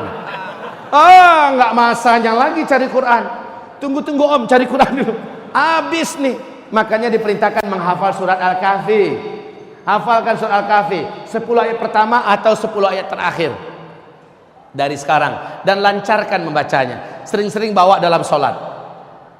Baik, Dajjal ini kata Rasulullah, ketika dia muncul, seluruh kota-kota di muka bumi akan dimasukinya, dan dia tidak akan memasuki perkampungan, dusun-dusun, lembah-lembah. Dia tidak akan masuk ke daerah yang sedikit manusianya. Di mana manusianya yang banyak, Dajjal akan sampai ke situ. Saat Dajjal sampai di situ, magicnya dan kekuatan sihirnya langsung menyebar, sehingga para wanita-wanita pada umumnya kata Rasulullah seperti tertarik untuk keluar dari rumah ingin berjumpa dengan Dajjal. Maka sabda Rasulullah SAW, bila kamu dengar Dajjal sudah sampai ke kota kamu, carilah istri-istri kamu, bawa ke rumah, ikat dia di dalam rumah. Carilah ibunda kamu, bawa ke rumah, ikatlah mereka di rumah, tambatkan mereka ke tiang, ikatkan kakinya. Baca itu hadis, ini hadisnya sahih, jangan katakan saya mengarang-arang. Ensiklopedia akhir zaman, Nabi perintahkan, kalau kamu dengar Dajjal sudah sampai masuk ke kota kamu, segera kamu kumpulkan istrimu, anak-anak gadismu, emak-emak kamu, karena yang paling banyak terkena kekuatan sihirnya Dajjal adalah kaum wanita. Ikatkan mereka di rumah-rumah kamu, tambatkan kaki mereka ke tiang-tiang rumah agar mereka tidak keluar. Saking kuatnya, Pak. Bagaimana kalau seandainya iman kita sendiri lemah? Ya udah, dengan bapak-bapak ke bawah. Bawa bini, bawa anak, ayo nah. Maka dengan ini memastikan kita wajib memperkuat iman. Kita wajib memperteguh akidah, meluruskan tauhid. Kalaulah Allah beri saya rezeki, saya punya peralatan yang bisa lengkap, kamera lengkap, saya ingin syuting tiap hari bagaimana menggiring menjadi ahli tauhid di akhir zaman. Bagaimana tauhid yang sebenarnya, mulai dari pembahasan Asmaul Husna, pembahasan tentang la ilaha illallah, pembahasan-pembahasan yang akan menguatkan tauhid, biar tidak berjumpa pun kita, Bapak bisa mengaksesnya di YouTube. Kalaulah Allah kasih rezeki. Tetapi kaum muslimin, hamba-hamba Allah yang kami muliakan, sampai hari ini niat itu belum kesampaian. Kaum muslimin, kita lanjutkan. Dajjal ini kata Rasulullah akan muncul dengan tanda-tanda alam yang tidak bisa ditutupi. Dia akan muncul dengan tanda-tanda alam yang tidak bisa disembunyikan, nggak bisa juga dikarang-karang. Di dalam hadis Sahih Muslim, Tamim Ad-Dari bercerita pertemuannya dengan seorang lelaki bertubuh gompal, terikat dengan rantai yang besar kakinya, dan rantai itu menghubungi kedua tangannya, terikat di dua tangannya, dan juga rantai itu menghubungi lehernya, terikat lehernya, tergeletak di lantai di sebuah pulau di Laut Yaman, dalam salah satu kuil tua. Tamim Ad-Dari dengan 20 awak kapalnya bertanya, celakalah engkau, siapa engkau? Kata lelaki yang terikat itu, kalian tidak usah takut kepada saya terikat dan saya tidak akan bisa menyakiti kalian. Apakah kalian datang dari Arab? Tamim Ad-Dari menjawab, benar, kami dari Arab. Sudah lama saya menanti-nanti orang Arab masuk ke pulau ini. Saya mau mendengarkan perkembangan dunia terkini seperti apa. Dia bertanya, apakah sudah muncul seorang lelaki di Arab? Dia adalah orang ummi, ngaku-ngaku sebagai nabi, namanya Ahmad. Udah keluar belum? Maka dijawab oleh Tamim Ad-Dari, sudah. Oh, sebentar lagi. Kalau begitu sebentar lagi. Kalian beriman gak dengannya? Ada yang beriman kepadanya, ada yang tidak beriman. Beruntunglah yang mau beriman kepadanya, kata laki-laki ini. Lalu dia bertanya, dijawab. Pertanyaan berikut ini yang penting, Pak. Dia bertanya tentang buah kurma di kebun kurma Baisan. Tamim Ad-Dari mengatakan, apanya yang ingin kamu tanyakan? Laki-laki yang terikat itu berkata, sekarang masih berbuah enggak? Sekarang buahnya banyak, lebat. Tidak lama lagi buahnya akan berakhir. Itu adalah tanda-tanda saya akan lepas. Lalu dia bertanya lagi tentang Danau Tiberias. Danau Tiberias, apanya ingin kau tanyakan, kata Tamim Ad-Dari. Apakah masih ada airnya sekarang? Menjawablah laki-laki yang terikat itu, airnya sekarang tidak berkurang dan banyak. Laki-laki itu yang terikat ini berkata, tidak lama lagi danau ini akan mengering, tinggal tersisa sedikit. Saat itu saya lepas dan saya bebas. Ketahuilah oleh kalian, saya adalah Al-Masih, kata laki-laki yang terikat itu. Saya adalah Al-Masih. Dia tidak mau menyebutkan namanya lengkap, Al-Masih Dajjal. Dia hanya mengatakan saya adalah Al-Masih. Ketika saya lepas, saya bebas, saya akan masuki seluruh kota-kota di muka bumi ini. Hanya 2 kota yang saya tidak berhasil masuk, yaitu Mekah dan Tibah, kata beliau. Ketika Tamim menceritakan ini kepada Nabi Muhammad dan dia menyatakan Islamnya, Nabi berkata kepada seluruh kaum muslimin yang ada di Madinah, ketahuilah oleh kalian, lelaki yang ada di pulau laut Yaman itu, dia adalah Dajjal. Dialah Dajjal.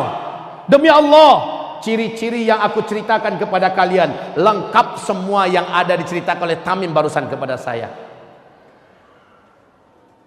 Tibah yang dimaksud oleh lelaki Dajjal itu adalah Madinah ini. Jadi Mekah Madinah hanya 2 kota ini yang Dajjal tidak bisa masuk.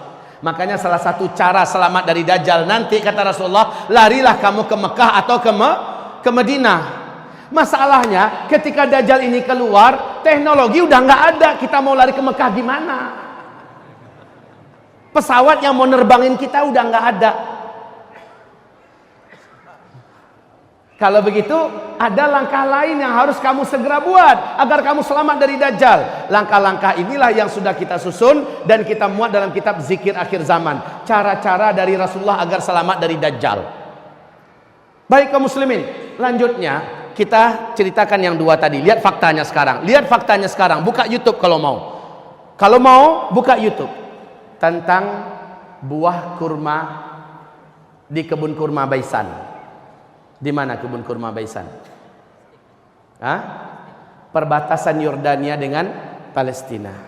Kaum muslimin, kebun kurma Baisan ini sudah beberapa tahun terakhir sudah tidak berbuah 100%. Sudah tidak berbuah 100%. Bahkan batang-batang pohonnya pun cenderung mengarah kepada mati. Awas, hadis tadi mengatakan tak lama lagi buahnya akan berakhir. Adalah pertanda saya akan lepas. 1. Yang kedua, dia bertanya tentang Danau Tiberias. Masih berair enggak? Kami menjawab sekarangnya airnya banyak, enggak berkurang. Sebentar lagi airnya akan susut. Ketika benar-benar akan habis, berarti saya sudah lepas. Untuk Bapak Ibu ketahui, di sini nanti buka halaman 800. Hadis Nabi mengatakan bahwa sesungguhnya tanda di antara Dajjal itu akan keluar adalah Danau Tiberias akan menyusut. Faktanya Danau Tiberias ini sekarang tuh di Israel, Pak. Sekarang letaknya di Israel, perbatasan dekat perbatasan dengan Lebanon. Danau Tiberias ini kaum muslimin, ini permukaan danau, ini dasarnya. Ya. Danau ini tidaklah dalam, hanya 45 meter saja. Hanya 45 meter saja, enggak dalam. Sejak bumi terkembang, danau ini belum pernah susut, Pak, airnya. Tapi tahukah Bapak Ibu, perkembangan terakhir sejak hitungan 2003 sampai 2013, 10 tahun terakhir, pemerintah Israel telah panik sejadi-jadinya panik. Sehingga diumumkan di televisi resmi mereka tentang kondisi Danau Tiberias. 10 tahun terakhir, Danau Tiberias yang kedalamannya hanya 45 meter telah menyusut 16 meter. 16 meter ini bukan sedikit, jumlah yang signifikan.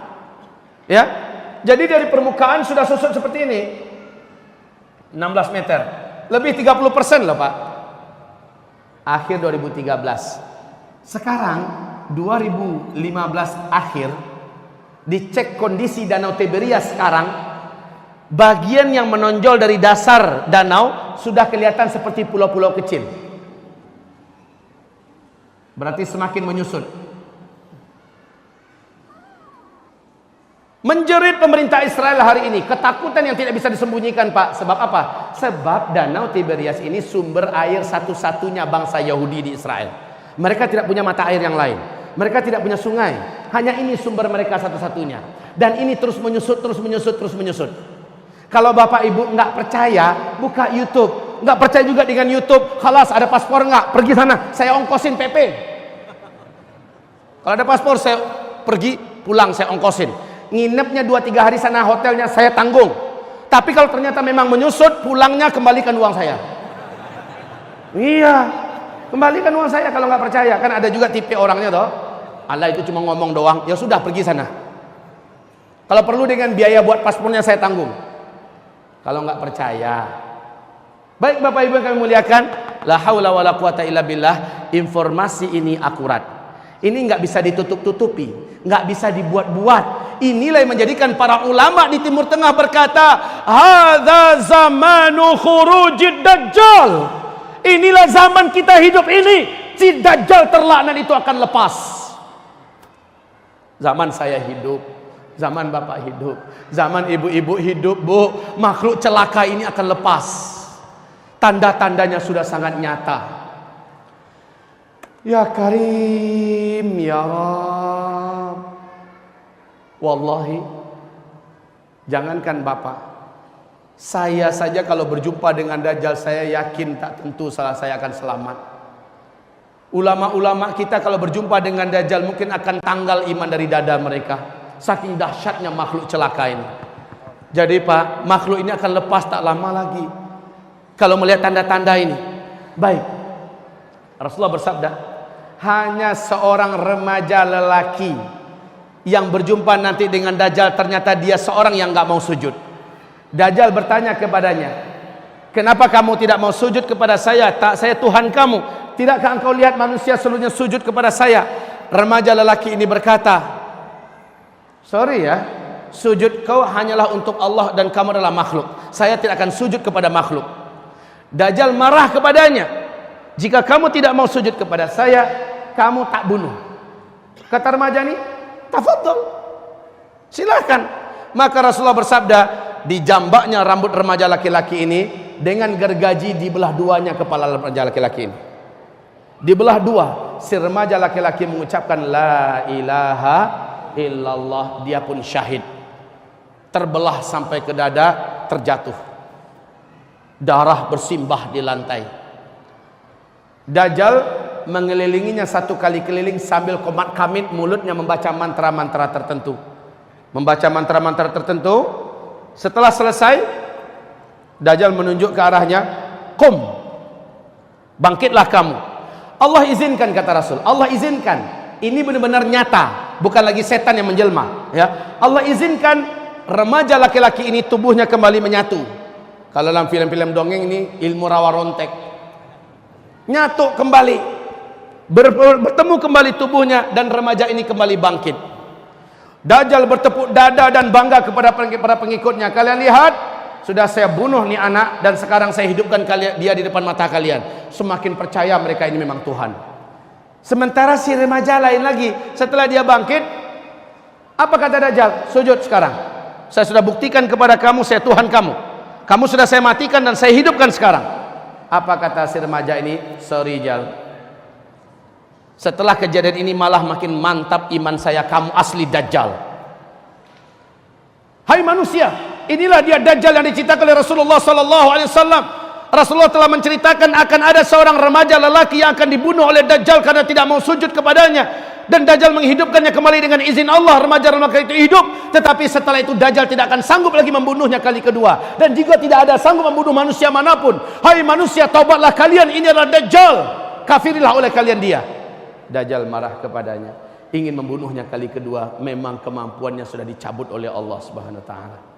Remaja lelaki ini, kalau dalam ilmu sosial, hitungan remaja itu tuan-tuan, puan-puan sekalian, bapak-bapak, ibu-ibu, remaja dalam hitungan ilmu sosial adalah dari umur 12, 13, 14, 15, 16 yang disepakati.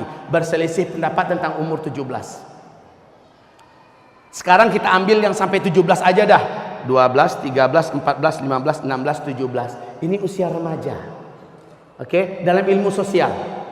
Pak, apakah Bapak mengikuti perkembangan di Timur Tengah? Hebohnya TV-TV Arab lebih kurang 12-13 tahun yang lalu. Silakan buka kembali di YouTube.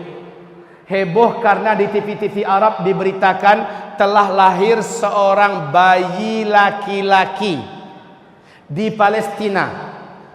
Bayi ini baru saja lahir, dia berbicara dengan bahasa Arab Fusha. Satu kali saja. Setelah itu dia normal seperti bayi-bayi pada umumnya. Dan ini diadakan wawancara karena gempar. TV-TV Arab yang saya langsung tonton acara TV-nya Pak, Qatar TV. Seorang tokoh muslim di Palestina diwawancarai. Dia bersaksi, dia bersumpah, silakan tanya syekh-syekh kami di Palestina bahwa ini nyata. Seorang bayi laki-laki telah lahir. Telah lahir berbicara dengan bahasa Arab Fusha satu kali saja. Apa katanya? Berikut ini, silakan terjemahkan. Ana rajulun sayaqtuluni dajjal wala yaqtulu ba'di ahadan abada. Kurang lebih seperti ini. Ana rajulun sayaqtuluni dajjal wala yaqtulu ba'di ahadan abada. Kemudian bayi ini normal umumnya seperti bayi-bayi yang lain. Bisa ada yang bantu terjemahkan selain Abah? Ada bisa bantu terjemahkan? Ana apa artinya? Nah itu kan bisa. Rajulun seorang lelaki, saya qutuluni dajjal, yang nanti saya akan dibunuh oleh dajjal. Wala yaqtulu ba'di ahadan abada. Setelah itu dajjal tidak akan sanggup lagi membunuhku, dan tidak pun seorang pun setelahku membunuhnya. Dajjal sudah tidak mampu, seorang pun selama-lamanya. Kejadian ini sekarang sudah masuk tahun ke-13. Sudah masuk tahun ke-13. Seandainya berita ini sahih, seandainya berita ini sahih, maka semakin menguatkan keyakinan kita sudah sangat dekat Dajjal terlaknat itu akan keluar. Umurnya sekarang masuk 13, 14, 19, 16, 17. Berarti dalam hitungan tahun yang sangat dekat si Dajjal celaka ini akan keluar. Siap atau tidak? Siap atau tidak? Demi Allah saya tidak siap. Bapak gimana? Kalau ada yang berani mengatakan siap, terlalu. Saya tidak siap. Dajjal ini terlalu berat untuk dihadapi. Sedangkan para nabi saja berlindung kepada Allah dari Dajjal. Bagaimana lagi orang biasa macam kita? Tapi kenyataannya sudah sangat dekat. Ustadz, bisa jadi itu rekayasa TV Pak Ustadz supaya laris acaranya. Mungkin. Bisa jadi. Ini adalah rekayasa TV. Dibuat-buat agenda dan acaranya. Tetapi kaum muslimin, ini TV-TV Arab memuat semua ya. Jika ini memang rekayasa, bagaimana tentang Danau Tiberias? Bisa direkayasa nggak ini? Nggak bisa. Bagaimana dengan pohon kurma di kebun kurma Baisan? Bisa direkayasa nggak? Nggak. Karena hadisnya sahih. Taib kaum muslimin hamba-hamba Allah yang kami muliakan, tentang kemunculan Dajjal, tanda-tandanya sudah sangat-sangat dekat. Bapak lihat, hampir negara-negara besar di dunia mempersiapkan kemunculan Dajjal. Negara-negara besar di dunia mempersiapkan ciri-ciri dan tanda-tanda kemunculan Dajjal. Bapak, Dajjal nanti masuk ke Madinah, nggak bisa. Ketika gagal masuk Mekah, nggak bisa. Dia bercoba masuk Madinah, juga tidak bisa. Kenapa tidak bisa? Sudah ada malaikat yang menghunus pedang di tiap-tiap pintu masuk Mekah atau Madinah. Maka Dajjal tak berhasil masuk. Dajjal naik ke atas sebuah bukit di luar kota Madinah, kata Rasul, dan melihat ke arah Madinah. Dajjal berkata sambil menunjuk ke masjid Nabi, itu adalah istana putihnya si Ahmad. Itu adalah istana putihnya si Ahmad. Dia menghentakkan kakinya 3 kali di atas bukit itu. Gempa ke satu kota Madinah. Orang-orang munafik, orang-orang musyrik yang tinggal di dalam kota Madinah keluar seluruhnya, keluar dari kota Madinah bergabung dengan Dajjal. Dan ketahuilah, bukit tempat dia menghentakkan kaki disebut dengan Bukit Garam. Oleh ulama sekarang disebut dengan Bukit Dajjal. Tahu tidak Bapak Ibu, di mana bukit ini berada di Madinah? Di luar kota Madinah. Sekarang bukit itu di atasnya sudah dibangun istana kerajaan. Jadi yang Bapak lihat masuk ke Madinah, pergi ke Uhud, ada nampak satu bukit didirikan istana, itu adalah bukitnya Dajjal. Itu bukit garam. Masya Allah. Kayak dipersiapkan, inilah tempat ente nanti wahai Dajjal. La haula wala quwata illa billah. Kaum muslimin yang kami muliakan. Sementara istana putih yang ditunjuk oleh Dajjal ke Masjid Nabawi, ketika Nabi melafazkan hadis ini, seperti apa kondisi Masjid Nabawi? Lantainya saja masih tanah. Betul? Lantainya saja masih tanah, tiang-tiangnya masih pohon kurma, atapnya masih pelepah kurma. Sementara Dajjal di akhir zaman mengatakan itu istana putihnya si Ahmad. Masjid Nabawi sekarang kondisinya mirip istana enggak? Mirip kaum muslimin. Ketika Dajjal menunjuk itu adalah istana putihnya Muhammad, kondisi Masjid Nabawi sekarang lah yang paling cocok. Masya Allah. Baik, Dajjal tidak lama setelah dia keluar, bumi ini dikelilinginya, masanya tidak lama, hanya 1 tahun 2 bulan 2 minggu, Dajjal pun selesai masanya. Kenapa? Muncul tanda besar kiamat yang ketiga. Turunnya dari langit manusia yang sudah disimpan oleh Allah, khusus muncul di akhir zaman membunuh Dajjal. Siapa? Isa alaihis salam. Isa alaihis salam. Nabi Isa alaihis salam turun di Damaskus, di masjid yang ada menara putihnya, kata Rasulullah. Isa akan turun di Damaskus, di Dimashq, di Manaratil Bayda, di menara yang masjid yang ada menara putihnya. Kaum muslimin yang kami muliakan, masjid ini ternyata di Damaskus hari ini sudah ada, dan dia seperti yang ditulis oleh Syekh Al-Hafiz Al-Mufassir Al-Muhaddis Al-Hafiz Ibnu Katsir dalam kitab Tafsir Al-Quranil Azim, menjelaskan bahwa sesungguhnya Masjid Jami' Amawi, disitulah nanti tempat turunnya Nabi Isa.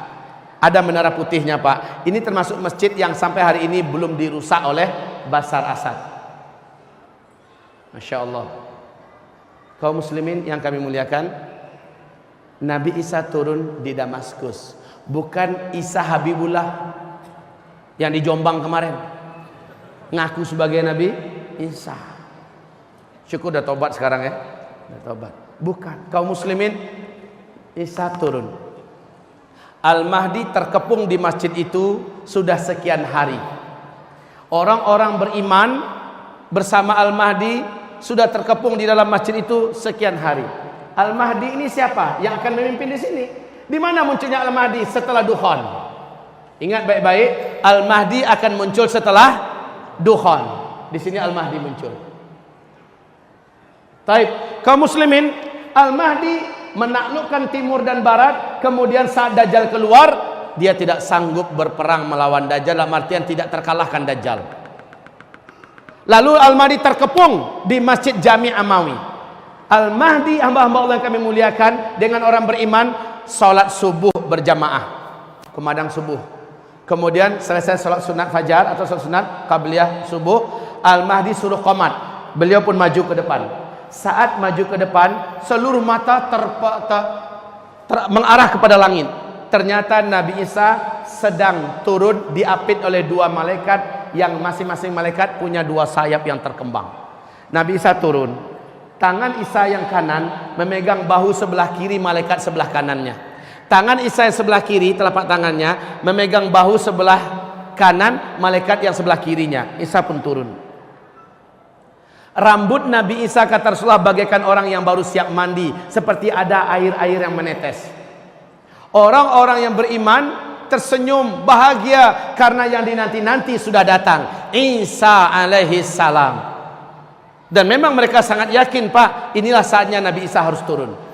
Isa pun turun. Al-Mahdi langsung mundur, mempersilahkan Isa untuk menjadi imam. Isa berkata, tidak. Imam pada masa ini adalah engkau. Saya hanya penolongmu, saya hanya pendampingmu. Majulah, jadilah imam. Isa pun sholat di belakangnya. Sholat subuh selesai, zikir selesai, matahari mulai terbit. Ternyata Dajjal berhasil mendobrak pintu masjid. Dajjal masuk dengan penuh kesombongan. orang-orang yang menjadi bala tentara Dajjal dari kalangan Yahudi Asbahan dan Yahudi-Yahudi lainnya bersatu ingin mencincang Al-Mahdi, mencincang orang-orang beriman yang ada di dalam masjid. Penuh bawa sombong dan angkuh, Dajjal masuk. Ternyata Isa berdiri, Dajjal datang, Isa berdiri, saling bertatap-tatapanlah dua manusia legendaris akhir zaman ini, antara Isa dengan Dajjal. Dajjal langsung menjerit, Dajjal langsung menjerit. Melihat Isa menjerit, kata Rasulullah, meleleh tubuhnya. Demi Allah, kata Rasulullah, kalaulah Dajjal tetap di tempatnya, kalaulah Dajjal tetap di situ, di tempatnya, maka dia akan mencair menjadi cairan menggenang di lantai. Tapi Dajjal langsung lari. Dengan kekuatannya yang diberikan oleh Allah, Dajjal lari ke ufuk timur. Allah takdirkan Isa di atas kemampuan Dajjal punya kemampuan. Isa sudah menunggu di situ. Mau kemana boy? Lari ke ufuk barat, sudah ditunggu oleh Nabi Isa. Terakhir Dajjal lari ke Palestina, tepat di pintu Lut, kata Rasulullah. Isa menanti di situ dengan tombak khusus, dihantamkan tombak itu ke tubuh Dajjal, tembus. Dajjal menjerit sakaratul maut, mampus tu makhluk. Darah yang membasahi tombak datang kembali dari Palestina dengan kecepatan yang Allah takdirkan, bergabung dengan Al-Mahdi dan orang-orang beriman. Isa kasih tunjuk, Dajjal sudah terbunuh. Allahu Akbar, Allahu Akbar. Orang-orang beriman berteriak. Nah, orang-orang Yahudi yang di belakang Dajjal tadi sombong-sombong siap mencincang orang-orang beriman, hilang semangat perangnya, ciut nyalinya. Langsung pedang-pedang mereka, tombak-tombak mereka buang. Mereka lari terkentut-kentut, lari bersembunyi menyelamatkan nyawa masing-masing. Saat itu, kata Rasulullah, Allah takdirkan alam yang ada berbicara. Ya Muslim, hadza Yahudiyun warai, ta'ala faqtulhu. Hai Muslim, sini ada Yahudi di belakang saya sembunyi, tangkap, bunuh dia. Kata tembok ketika Yahudi bersembunyi di balik tembok. Kata lobang ketika Yahudi bersembunyi dalam lobang. Kata pohon ketika Yahudi bersembunyi di balik pohon. Illal gharqad, kecuali pohon gharqad. Innaha syajarul Yahud, sesungguhnya gharqad itu adalah pohonnya Yahudi, bangsa Yahudi. Makanya 12 tahun yang lalu, Pak, rabi-rabi Yahudi telah memerintahkan siapapun jadi Perdana Menteri wajib menanam pohon gharqad sebanyak-banyaknya. Maka start penanaman pohon gharqad di Israel lebih 12 tahun yang lalu bermula dari 2 juta batang pohon gharqad. Yang hari ini sudah setinggi 14, 15 dan 16 meter, Pak. Udah standby itu pohon gharqad. Mereka tahu ini akan menjadi pohon kita di akhir zaman. Aneh itu. Dia tahu dari hadis Nabi, mereka percaya gharqad inilah pohon kemenangan mereka di akhir zaman. Mereka tanam banyak-banyak. Tapi kan udah bocor duluan ke tangan orang beriman kan? Hadisnya sudah ada. Orang beriman tahu nih kemana sisa Yahudi. Pasti ke kebun pohon gharqad. Oh, dah orang beriman datang bawa pedang-pedang mereka. Lihat ada Yahudi, cincang. Ada Yahudi, habis Yahudi sehabis-habisnya, habis. Kemudian agama Nasrani dihapuskan oleh Nabi Isa alaihissalam, salib dibinasakan. Lalu Isa mengajak kembalilah ke agama tauhid yang diajarkan Nabi Muhammad sallallahu alaihi wasallam. Orang-orang Nasrani mengucapkan asyhadu an la ilaha illallah wa asyhadu anna Muhammadan Rasulullah. Kaum muslimin, muncullah tanda besar kiamat yang ketiga. Yang keempat, nauzubillah, dan ini sekaligus menjadi penutup fase keempat. Apa yang Allah ceritakan di surat Al-Kahfi? Lepaslah bangsa yang dikurung oleh Zulkarnain. Bangsa ini hobi perang dan tak terkalahkan. Bangsa ini tak punya hati, tak punya perasaan. Mereka anak keturunan cucu Adam, hidungnya pesek-pesek, mukanya bulat-bulat, kata Rasulullah, seperti kuali yang kena tampar pantat kuali itu, sehingga pesek, penyet. Dan mereka jumlahnya dalam 1000 manusia 999 jumlah mereka, satu kita.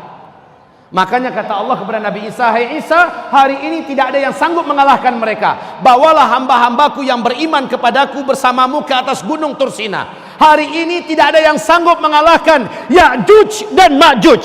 Inilah dia tanda besar kiamat yang keempat, Ya'juj dan Ma'juj. Ya'juj dan Ma'juj. Kaum muslimin, Ya'juj dan Ma'juj ini jumpa anak-anak mereka bunuh, jumpa wanita mereka bunuh, jumpa laki-laki mereka bunuh, siapapun manusia yang mereka temui pasti mereka cincang, mereka bunuh. Hewan ternak yang mereka jumpai pasti mereka makan. Mereka benar-benar brutal, tak punya perasaan, tak punya hati. Sisa air danau Tiberias yang masih tersisa, kata Rasulullah, rombongan Ya'juj Ma'juj yang paling pertama lepas menuju kepada danau ini karena haus. Mereka minum airnya. Saking banyaknya jumlah mereka, sisa air yang ada itu habis oleh mereka. Rombongan yang belakang menyusul, loh kok udah kering? Padahal kawan-kawannya di depan yang ngabisin. Kaum muslimin, permukaan bumi kata Rasulullah tertutupi oleh banyaknya jumlah mereka. La haula wala quwata illa billah. Saya nggak tahu Ya'juj Ma'juj itu sampai nggak ke sini, ke Sentul. Saya nggak tahu sampai atau tidak ke Indonesia, wallahu a'lam. Yang pasti kata Rasulullah, Jazirah Arab, Khurasan, Syam akan tertutupi oleh banyaknya jumlah Ya'juj dan Ma'juj. Memang luar biasa kaum muslimin. Isa singkatnya lari ke atas gunung Tursina. Orang-orang beriman ikut dengannya. Sejauh mata memandang, Ya'juj Ma'juj semuanya, kemana saja mata memandang. Kayak semut menutupi bumi, Pak, banyaknya. Dan mereka masing-masing membawa senjata. La haula wala quwata illa billah. Lalu Nabi Isa angkat tangan.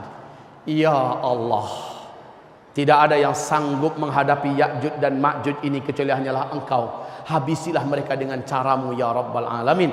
Lalu Allah matikan mereka serentak. Allah datangkan ulat-ulat yang tak dari bazar, menggerogoti dan memakan tubuh mereka. Mereka menggelepar di mana-mana, mati. Kuman-kuman bakteri menyatu dalam menghabisi mereka. Satu buka bumi mati Ya'juj dan Ma'juj. Bumi menjadi busuk sebusuk-busuknya.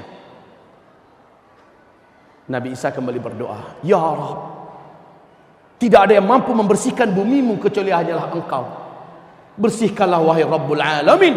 Allah pun mendatangkan dari langit burung-burung yang besar.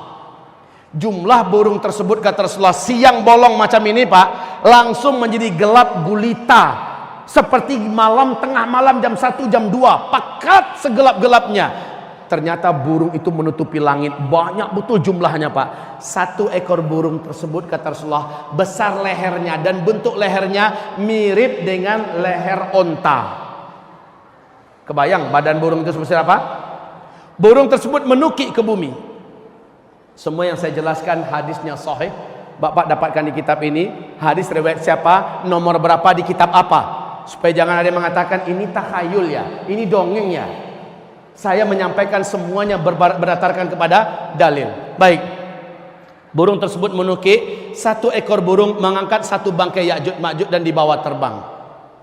Kemana dibawa terbang? Dan di mana burung itu sekarang Allah sembunyikan? Mau tahu jawabannya? Mau tahu? Saya jawab sekarang. Mau tahu, Bu?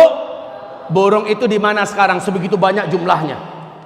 Lalu bangkai ini kemana dibawa lari oleh itu burung? Jawaban saya adalah jawaban yang diajarkan oleh guru Imam Syafi'i, yaitu Imam Malik bin Anas. Dan ini jawaban paling ilmiah yang paling senang melepaskannya. Ini adalah jawaban yang membuat Bapak tidak ingin lagi bertanya. Jawabannya adalah entah. Selesai. Di mana burung itu sekarang? Entah. Kemana bangkai-bangkai ini dibawa oleh burung itu? Entah. Tapi burung ini pasti datang, ada hadisnya. Jumlahnya sangat banyak, ada hadisnya. Bentuk burungnya seperti itu, ada hadisnya. Di mana burung itu Allah sembunyikan sekarang? Nggak ada hadisnya, tidak ada ayatnya. Karena nggak ada, jangan ngarang-ngarang. Ini masalah gaib. Menurut saya memang ente siapa? Menurut saya. Rasul aja nggak tahu, maka jawaban yang paling aman adalah entah. Kemarin ada yang bertanya pada saya, Pak Ustadz, kenapa harus entah jawabannya? Kenapa bukan Allahu a'lam saja? Begini Pak, Allahu a'lam itu adalah istilah para ulama ahli fikih. Ada perbedaan-perbedaan pendapat, manakah yang paling benar di antara perbedaan pendapat itu? Baru jawabannya Allahu a'lam. Allah yang maha tahu, ya. Baik Bapak Ibu yang kami muliakan, setelah Ya'juj Ma'juj dihabisi oleh Allah, dunia langsung menjadi tenang dan aman. Kemudian kita masuk fase kelima. Fase kelima, jangan kemana-mana, tetaplah di tempat. Insya Allah kita akan lanjutkan setelah kita melakukan beberapa agenda berikut ini. Saya stop sampai di sini. Allah yang maha mengampun, semoga Allah mengampuni saya. Semoga Bapak Ibu yang kami muliakan, lepas zuhur ini materi kita semakin menegangkan, materi kita semakin mencengkram. Tetapi yang paling penting selepas zuhur, materi kita adalah materi kunci. Apa yang harus kita buat? Persiapan apa yang mesti kita lakukan? Inilah dia yang akan kita jawab nanti selepas salat zuhur, insyaallah taala. Demikian dari saya. Subhanakallahumma wa bihamdika asyhadu an la ilaha illa anta astaghfiruka wa atubu ilaik. Wassalamualaikum warahmatullahi wabarakatuh.